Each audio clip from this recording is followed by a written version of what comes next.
ഈശോയിൽ പ്രിയപ്പെട്ട സഹോദരങ്ങളെ, ഡിസംബർ 2 പ്രത്യേക ദിവസം.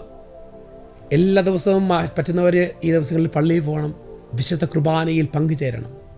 ആ വിശുദ്ധ കുർബാനയിൽ കർത്താവിൻ്റെ എതിരേൽക്കാൻ വേണ്ടി നമുക്ക് ഒരുങ്ങാം.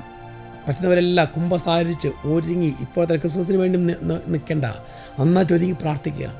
ഒത്തിരിയേറെ, അതായത് തീക്കകത്ത് ചവിട്ടി നടക്കുന്ന ദൈവമക്കളുണ്ട്. വർഷങ്ങളായി പ്രാർത്ഥിച്ചിട്ട് കിട്ടാത്ത നിയോഗങ്ങളുണ്ട്. പ്രാർത്ഥിക്കാൻ പോലും മടി തോന്നുന്നുണ്ട്.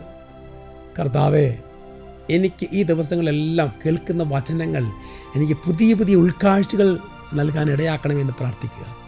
അങ്ങനെ ക്രിസ്മസ് ദിവസം കർത്താവ് നിങ്ങൾക്ക് ആ പുൽക്കൂട്ടിൽ നിറഞ്ഞ സമാധാനം കുടുംബങ്ങളിലേക്ക് കൊണ്ടുവരട്ടെ. സുഭാഷിതങ്ങളുടെ പുസ്തകം 23-ാം അധ്യായം 12-ാമത്തെ തിരുലിഖിതം. നിന്റെ മനസ്സ് പ്രബോധനങ്ങളിലും കാതുകൾ വിജ്ഞാനം നിറഞ്ഞ വചനങ്ങളിലും ഉറപ്പിക്കുക. നിന്റെ മനസ്സ് പ്രബോധനത്തിലും കാതുകൾ വിജ്ഞാനം നിറഞ്ഞ വചനങ്ങളിലും ഉറപ്പിക്കുക. കർത്താവേ, എൻ്റെ ഹൃദയം, എൻ്റെ ജീവിതം മുഴുവൻ ഞാൻ ഈശോയ്ക്ക് സമർപ്പിക്കുക.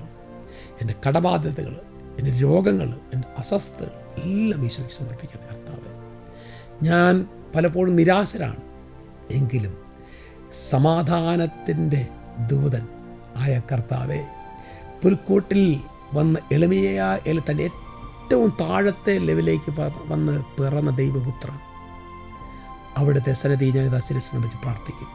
അങ്ങേക്ക് ഇഷ്ടമെങ്കിൽ എൻ്റെ ജീവിതത്തിൽ ഞാൻ പ്രാർത്ഥിക്കുന്ന നിയോഗങ്ങൾ എനിക്ക് സാധിച്ചു തരണമേ. ഈ ക്രിസ്മസ് ഏറ്റവും സന്തോഷത്തോടെ അർപ്പിക്കാൻ വേണ്ട കൃപയും അഭിഷേകം ഞങ്ങൾക്ക് നൽകണമെന്ന് പ്രാർത്ഥിക്കുന്നു. ഈശോ നിങ്ങൾ അനുഗ്രഹിക്കട്ടെ, ഇപ്പോഴും എപ്പോഴും എന്നേക്കും. ആമേൻ.